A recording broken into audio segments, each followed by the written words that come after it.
Incel Economics 101. Here's how misogyny became a business model. Maybe not became a business model, maybe just like sustains as a business model, but I digress. Welcome to the hustle of hating women, which is making gross men millions of dollars. Welcome back to Stay at Home Feminist. Your soft girl era starts here, along with the fall of the patriarchy. All right, girls, gays, and gentle days. Today we are enrolling in a new kind of economics class, Incel Economics 101. Misogyny has always been making people money, so has the patriarchy. The patriarchy and capitalism are besties, along with white supremacy, and all three of them really hold up society as we know it today. From diet culture to fashion to makeup brands, we see the way that consumerism preys on women's insecurities while also being the one to shape their insecurities. You know, we know all of that. That's sort of the precursor to this. I've talked about it in other episodes if you're interested in that stuff.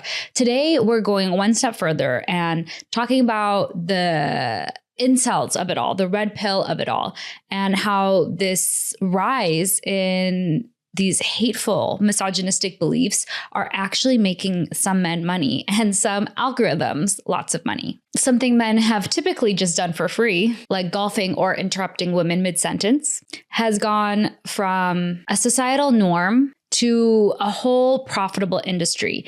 And it's really disturbing to me. From Andrew Tate's Hustler University to Jordan Peterson's 12 rules for turning your tears into tax deduction, to the podcasts that sound like Reddit threads, we are living in the golden age of for profit for the patriarchy. And honestly, I'm sick of it. The Manosphere has figured out something truly diabolical, that you can monetize off male insecurity. And no, men aren't being sold makeup and diet pills the same ways that women are with their insecurities. They're sold something much more sinister. We've seen the Manosphere take loneliness, anger, sexual frustration, and package it into pseudo philosophy and boom, monetize it into a revenue stream by saying we have the answer to help you out of that. But it's not actually anything that's helpful.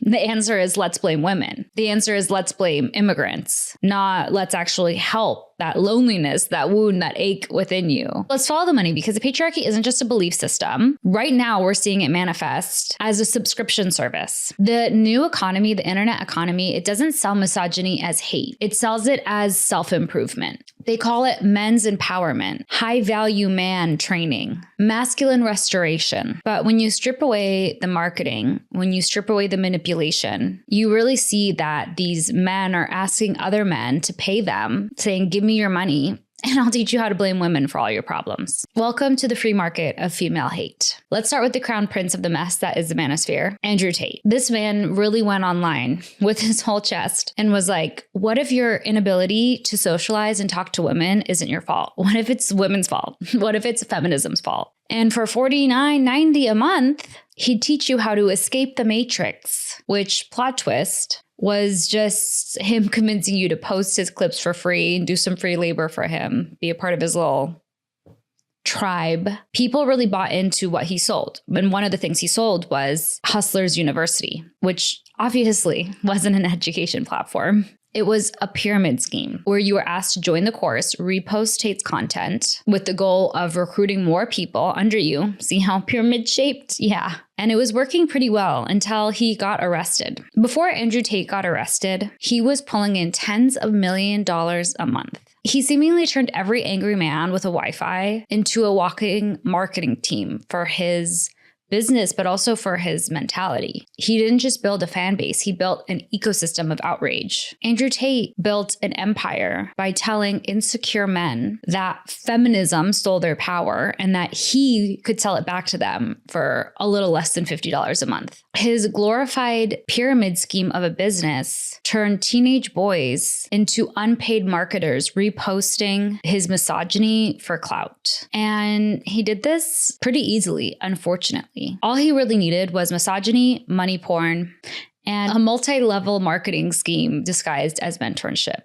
And I think the misogyny and the money porn really go hand in hand. Like when you look at the three things he was really doing, the misogyny really validated men's loneliness that they felt, validated the insecurities they may have, which like so many teenagers, no matter your gender, you're like insecure or you're picked on or you just, you don't feel comfortable in yourself. He went and convinced people that all of that was happening because women are the worst, essentially. And then was like, so to not be like that, be like me. I'm this strong, muscular guy who has mansions and smokes cigars and has sports cars. Like, I'm so cool, and like rope them in. Like when you look at it as an adult, you're like, that's so stupid. But he wasn't aiming for adults. He was aiming for teens. And teens are so impressionable. And it baffles me that someone who's so diabolical was able to get into so many people's homes, I was going to say their living rooms, but, more like their bedrooms. Young boys take their laptops into the room and who knows who's interacting with them. For a lot of them, it was Andrew Tate. In case you don't know about him, Andrew Tate, a man who coached millions of teenagers into how to think and how to be, was indicted in Romania for human trafficking, rape, and for forming an organized crime group. That's who was influencing your children. Authorities allege that he lured women into sex work through coercion and control. He denied it, of course, and while under house arrest would give his alpha male sermons to his millions of followers. And the algorithm lets it happen because outrage prints money. And so many parents let it happen because they don't understand what their children are watching. They don't understand what they're being told and taught. And I think it's one of those things that parents are kind of waking up and being like, whoa, if I don't talk to my kid about red pill content, like they're going to be red pilled. It's kind of like if you don't talk to your kid about sex, like porn is going to show them, like parents really need to wake the F up and have these conversations with their children because it's happening whether you acknowledge it or not. This is what's going on. Andrew Tate is just one extreme example, and he didn't invent misogyny, but he sure did learn how to monetize it. And I think what he's been accused of doing is so awful that it really does show how unvetted the people who influence our lives and our children's lives and our neighbors' lives and your daughter's classmates' lives. Like, we don't know who those people are. They are very unvetted, and some of them are criminals. I'd be remiss not to mention that the president of this country invited this man to come to Florida. So as they say, birds of a feather flock together. Does not surprise me that these two alleged criminals are buddies, longtime misogynists, both alleged for SA, our besties. You are who you surround yourself with. So there's that. But I digress. The algorithm doesn't care whether you hate or love people like Andrew Tate. It only cares that you're watching. It's all about engagement. Engagement equals revenue. And the Manosphere realized that the fastest way to go viral isn't talent or intelligence or originality. It's controversy. They don't need to be right. They just need people to react to what they're doing. We've seen it time and time again, but let's not pretend the mainstream isn't complicit. Social media companies have a responsibility to have some sort of guidelines and regulations, and like tech and social media grew so quickly, and I feel like it's just gotten out of control, where now we've just had so much free reign that any sort of like guardrails for hate speech or misinformation is now being positioned as like taking away your right to free speech. But it's like, what about our hate speech and free speech really the same thing to you? Like, I don't understand that. So yeah, we see it time and time again. YouTube pays them, TikTok promotes them, Spotify gives them microphones, because outrage is monetizable and moral integrity isn't always. Every algorithm on the planet is designed to reward extremism, and millions of misogynistic creators across the world are learning how to play it up like it's a video game. And there are really negative real world consequences we're seeing from this, from the way our youth feels about who should be in office and those types of beliefs, to the violence we see perpetrated by people who are writing manifestos with basically copy and paste quotes from the Manosphere and from the red pill community and from just like the alt-right pipeline in general. So let's backtrack. How did we get here? Why is this working so well? Other than the fact that these social media corporations want to make a buttload of money, why is this working so well? Young men are told they're failing. The patriarchy is bad for men, okay? And men feel the weight of that. They aren't able to be whole humans who can access all of their emotion. And they're so taught over and over again so seriously that the way to be a man is to be anti-women. And that in today's terms or in society's terms also means like not accessing your full range of emotion. So men are stifled and men are suffering and they're broke and they're lonely and they're disconnected and they're deeply online. The pandemic only made that even more so. The system has screwed them, and instead of blaming capitalism, they blame feminism. Late stage capitalism is failing so many of us, but we're not blaming the billionaires. We're not blaming the politicians who are letting the billionaires buy them out and be in their pockets and get the tax breaks they want. Young men are lonely and struggling online and have rage and anger and don't know where to place it. And then someone comes out and they're like, it's not your fault. It's not even society's fault. It's feminism's fault. And for $199, I can teach you how to take your manhood back. And it works. It's so effective because it's this personalized delusion. It flatters them. It's like, you're not the problem. Society's rigged against you. They've turned loneliness into leverage. And if they were reaching out to lonely men and helping them, that's one thing. But this isn't empowering men. It's like catfishing them. And time again, I see feminism being used as a scapegoat for capitalism. And I'm like, girl, what? Men aren't struggling because women can work as well. And if you are like men, maybe that's on you. Like maybe if women are better at jobs than you, like how is that women's fault? Men aren't struggling because women are allowed in the workplace. They're struggling because wages stagnated, rent exploded, and billionaires have continuously turned necessities into profit machines. But telling people the truth doesn't support the powers that be that run the algorithms. And it also doesn't sell as well as, oh, women are ruining your life. Let's blame them. That gets more clicks. It's like they're rebranding systemic inequity as a dating problem. And it's just so far from the reality of where these deep-seated issues stem from, both on an individual level and as a society. So let's talk about one of the Manosphere's favorite conspiracy theories, which is that feminism has ruined the economy. It goes something like women join the workforce and now everything's expensive. I don't really get the logic. I'm not on these corners of the internet, but I think we should all be able to agree that rent hasn't gone up because I have a communications degree. Look at how maybe your pockets are hurting. Maybe you're not making the money you want to make because billionaires are hoarding their wealth. The number of billionaires, there was like 5 billionaires up until the 90s. And now there's like hundreds of billionaires in just a couple of decades. Well, I guess it's been more than a couple of decades. Like that jump has been huge. And it's because tech has made it so you can monetize not just like your community or your country or your city or whatever. You can go with the internet, with the technology, you can monetize it across the whole world. So the billionaires are billionairing, and part of that is hoarding their wealth. There's no such thing as ethical billionaire when people are like starving in the street and like don't have a place to sleep. You know what I mean? That discrepancy is disgusting. There's no such thing as an ethical billionaire. And they are rigging the system so that the wage gap is widened. The minimum wage isn't being raised. It's so low, yet grocery prices, the price of eggs and toilet paper and your rent and taking the bus and all of those things keep increasing, but workers' wages aren't. And like, that's what the problem is. I don't get why that's like radical. That's just math. Fam, that's just math. It's not women working.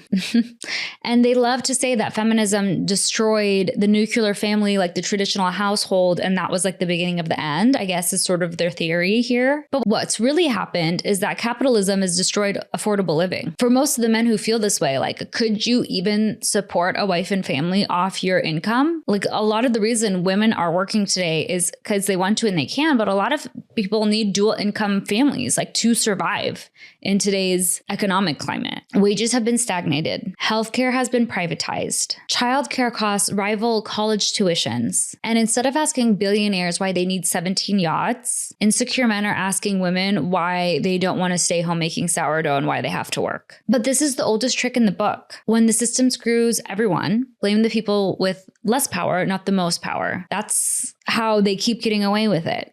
So they've turned feminism into a scapegoat for capitalism and all of its failures. The logic goes like, men can't afford families anymore because women won't settle down. No, babe, men can't afford to provide for their families because CEOs replace pensions with pizza parties and paychecks with exposure. Women didn't make the price of living skyrocket. Corporate greed did. But if you convince people it's feminism's fault, they'll fight each other instead of the billionaires who are essentially writing these laws. And that's just one narrow view of it. This applies to misogyny, but it also applies to white supremacy. It also applies to xenophobia. And we're seeing women aren't the only scapegoats here. We're seeing it severely happen with the trans community, with immigrant community. You know, this isn't new. We are just seeing the volume turned up because times are tough right now. The economy is bad right now. And it's been bad. But yeah, for this episode's purpose, we're talking about the misogyny of it all. So let's get back to that. So essentially, what we see time and time again is that if you convince men that women having rights is what's ruining their lives, they'll never actually notice who is hoarding the wealth, who is writing legislation that is depriving you of affordable healthcare. Yeah, that's the real hustle. So don't let the manosphere make you think that you're like somehow empowered being in there. They don't want to dismantle oppression. No, honey. They want to monetize your resentment. And honestly, nothing sells faster than telling men who feel like they're struggling that their enemy isn't the system. It's women. I think one of the ways that the manosphere is able to just go so unchecked is the pink washing of it all, because women are upholding the patriarchy in this way too. It's not just the men. Misogyny is not just a boys' club, unfortunately. Women are leading the charge here. We see it with the trad wives of it all. And they're doing this to sell you something. Yes, they're selling you the patriarchy. Yes, they're selling you misogyny, but they're also making money off of you. Every trad wife influencer has an Amazon storefront. Every anti-feminist podcast has a Patreon. Every I'm just asking questions, I'm just a devil's advocate guy has like a merch line. You know, they're making money off of you because it's not about morality. It's about monetization. And the real shame here is that people are getting radicalized online. I think it's so easy to happen because when you say it's just a joke, when you say it's just satire, it's easy for people to like let their guard down or write it off. But oftentimes it's not funny and it's not a joke. It's hateful and it's indoctrinating millions of young people to uphold these cruel, hateful ideologies and beliefs. And that's really become a norm. When you continue to hear the punchline being women belong in the kitchen or whatever, insert misogynistic punchline here, it trains your audience to normalize it. And that in itself is not okay. By the time we've started to call out all this propaganda, it's so entrenched and baked into our feeds that trying to have any sort of guardrails or safeguards around it makes people feel like now they're being like something is being taken away from them. We've seen it with hate speech and misinformation regulations on platforms. Like people were so happy when Meta and X decided to like remove those safeguards. I'm like, why do you want to comment hate speech on women and queer people's posts so badly? Like, what do you mean? Why do you not want real information? Why do you want disinformation? Yeah, misogyny really went from just being like an ideology to being branding for people who are like proudly on their internet as incels and misogynists and like built whole platforms off of it. And the engagement numbers are insane. I often, when I think about this kind of stuff, I'm like, okay, I think it takes partial solutions once like things have become just so baked into society. Like, how do we reel it back in? One thing, again, parents, stay woke, like know who your kids are talking to online and more importantly, who's talking to them.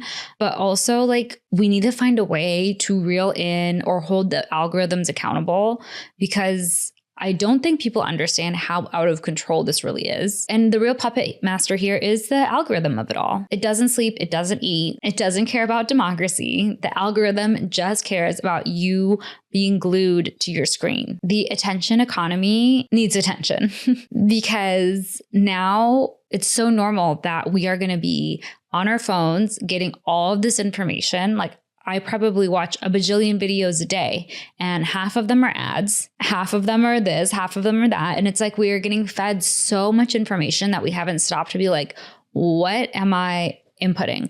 And that's fine when it's just me. But like, think about, again, like the kids of it all. Like, I'm an adult woman. I can make choices for myself. But this is happening to like 7-year-olds, to 12-year-olds. The algorithm does not have morals. It has metrics. It's not regulating whether this content is dangerous. And as a result, we're basically feeding children to the alt-right pipeline, one rage bait video at a time. Like, think about it. Why is a 13-year-old boy who goes to YouTube and is looking up like confidence hacks or something like that within 5 minutes of being on his algorithm, being told that feminism is evil and that real men don't cry? That's not education. That is algorithmic grooming. And we can't just have like every motivational video turning into some alt-right manifesto. And that is really what we're seeing today, time and time again, because the algorithm's job is to keep you watching. And the platforms know this. YouTube researchers have been sounding the alarm for years, and they've been telling us that the recommendation system pushes users towards more extreme content 70% of the time. Why? Because outrage equals watch time equals revenue. And we see it with TikTok's algorithm as well. The more you linger on one misogynistic video, the more it's going to flood you with like alpha male creators. Same thing with Instagram Reels. And let's not even get started on X, who's basically like just turned its algorithm into like a hate speech loyalty program. We're watching the biggest experiment in radicalization that has ever been conducted, and we don't even know that we are the lab rats. These platforms are spending billions of dollars perfecting psychological manipulation and then turning around and using it on your children, on your family members, on your loved ones, and on you. They know how long you stare at your screen. They know what triggers you. They know what makes you scroll faster, and they know what makes you feel powerful. They've mapped out your dopamine like a cartographer of chaos. That's what they really are. And they're using it to sell hate because hate keeps you hooked. Nuance is boring. Nuance doesn't grab people in. But these black and white, not fully thought out statements that make you go, huh? That's what's hooking people. Everyone is looking for that hook within the first couple seconds of their video to get you to be like, huh? What are you saying? And that's all that content has really become these days, is just trying to hook people in, whether you're being honest or not, whether you're being fact-based or not. And there's so many studies that show that misinformation spreads like 6 times faster than real information. There's a reason why that is. And we shouldn't even know that information because that shouldn't even be like okay to be happening. But we've seen it influence multiple elections. We've seen it influence day-to-day life. We see it influence the rise of violence in this country. Like, we really, really have to get a handle on this. And parents, if you think you're handing your kids a phone, you're actually handing them the world. You're handing them a recruiter that doesn't knock on doors, but it just waits for your 14-year-old, your 12-year-old, your whoever to click watch next. That's how the next generation of boys is learning these hateful ideologies, this hateful rhetoric, this misogynistic ideals that is guiding their life. When I was growing up, we worried about stranger danger, which is also kind of a faulty belief because it's more likely to be someone you know, but whatever. And now it's like stranger danger is real, but it's not someone you're going to meet. It's all happening online through your devices. And that's why regulation should matter, because these companies are just letting this happen and they're profiting off of it. Every ad between a hate rant and a men's supplement promo has literal blood on its hands. It's literal blood money. And they claim like they're just a platform, but their coding systemically radicalizes an entire gender. That's not a glitch in the system. That is the system, which is even more infuriating when we have this idea that like books should be banned and critical race theory shouldn't be allowed. It's like, okay, the next time a politician tells you they're worried about what kids are learning in schools, remind them that the real classroom is online and it's currently being written by angry dudes in rented Lamborghinis. Until we force accountability on Silicon Valley, they will keep serving us the same content buffet. Misogyny with the side of ads, racism with the side of ads, hate with the side of ads. And if we don't intervene soon, the next generation won't just inherit the patriarchy like we did. They will be entrenched in it in such like deep-seated, subconscious, terrifying way. Because the next generation, the generation under me, Gen Z, and the generation under that, like they're being radicalized online at such alarming rates. And like most things, when we're talking about money. All roads lead back to politics. And somewhere along the way, this like misogynistic hustle online became very political. And at this point, the line between alpha male influencer and Republican candidate is becoming increasingly thin, because these guys aren't just selling masculinity, they're selling this ideology. And this male empowerment has really served as a gateway into conservatism, but like extreme alt-right conservatism, not like regular Republican energy. It starts with like, oh, women should cook more, and ends with voting for people who want to criminalize birth control. Like the pipeline is real and it's active, and it's like this living, breathing thing that I feel like is getting stronger by the second. And we see the same thing over and over again. If your life sucks, blame women. Blame immigrants, blame pronouns. We see it happening online with these influencers, but that same rhetoric is being used over and over again by our politicians who are going after women's rights, who are going after immigrants because of the color of their skin, who are going after trans people and queer people, like, and books and education and all of these things, where it's like, that's not going to help the average American. Donald Trump has had more women come out and accuse him of sexual assault than there are trans athletes in all of collegiate sports. Like the average American is never going to encounter a trans athlete, yet it is talked about as if it was like the defining issue of our time that we are all going to have to struggle with. And it's like, that's such a non-issue. How have we let the media and our politicians work together in tandem to distract us? It's all smoke and mirrors saying like, look over there, this is this huge issue, when it's not. It's not a big deal. And it's not going to help the price of gas go down. That's like regulating trans people isn't going to do that. It's not going to make your quality of life better. Taking due process away from immigrants isn't going to help you, honey.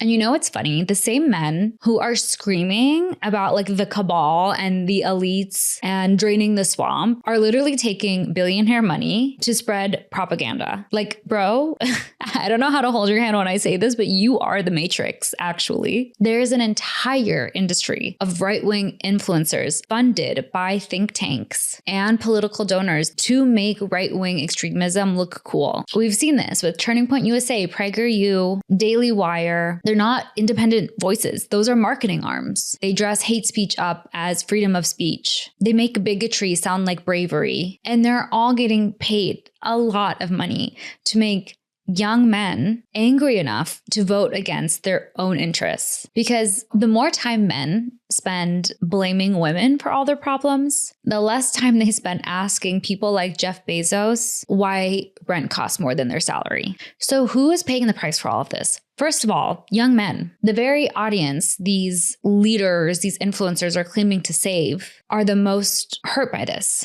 Because what happens when you teach a generation that empathy is weakness, that success is dominance, and that women are the prize, but they're not your equals, they're not your partners. You create the loneliest group of men in modern history. Men's friendships with each other are down. It's not just about their relationships to women. Their mental health is tanking. Their suicide rates are up. And instead of them getting therapy, they're getting podcasts. They're getting the alt-right pipeline shoved down their throat. Meanwhile, women are collateral damage. We've got more harassment, more online abuse, more violence, and more laws being written by men who genuinely believe that feminism is a threat to civilization. It's so frustrating because this isn't just digital toxicity. I mean, it is, but it's much more than that. It's shaping our laws, it's shaping our culture, it's shaping our society. And when you see lawmakers start to use manosphere language like high-value women or traditional roles or protecting masculinity, like that's not a coincidence. That's crossover branding. We are watching the alt-right pipeline connect from content to Congress. And here's the real dystopia of it all. The algorithm doesn't just radicalize individuals, it's radicalizing systems. The outrage cycle is feeding itself until it becomes culture, until it becomes the norm. And this culture is shaping politics, and the politics are shaping the laws. And suddenly we've got real world consequences built on bad podcast opinions that aren't fact checked, that aren't based in reality or fact. Like when Texas tried to make abortion murder, or when states started investing miscarriages as potential homicides. That's not theoretical. That's what happens when women belong in the kitchen, women aren't as smart as men, women are property. That's what happens when these ideals go from memes to policy. So what do we do now? So now what? Okay, we have to be smarter than our algorithms. I know we've all been indoctrinated, but like, wake up. They're posting daily bait outrage and they don't care about being factual or right. They just care about the outrage. They just care about the clicks. That's why it's called rage bait. It is the bait that gets you like hooked in. So we can't debunk them because then we're just playing along with them. We need to outcreate them. We need to make feminist content that's funny and smart. like some shows like this, maybe. I don't know. It's you guys tell me. We need to make content that reminds people that empathy is powerful and like make intelligence cool again. Make intelligence viral again. Make facts real again. Media literacy is such an important like thing in the toolkit for your activism tool belt. Like get media literate now more than ever. We have to teach people, especially young men, how to tell the difference between empowerment and exploitation. If a guy's entire personality is women are the problem or trans people are the problem or immigrants are the problem, that's not a thought leader. That's like a hateful salesman.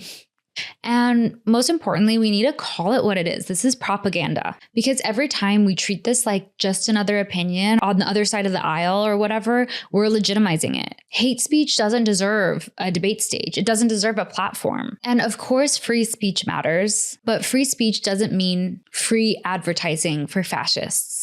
I wish we could all just hold these platforms accountable. TikTok, YouTube, Spotify, like if they are banning nipples, they should also be banning Yahtzees. I think one thing we can also do to change the course that we're on is to highlight good male role models. Because like the antidote for toxic masculinity isn't shame. It's better masculinity. It's young boys being able to see men that are empathetic and grounded and emotionally able to regulate and understand themselves and unbothered by a strong woman. We love that.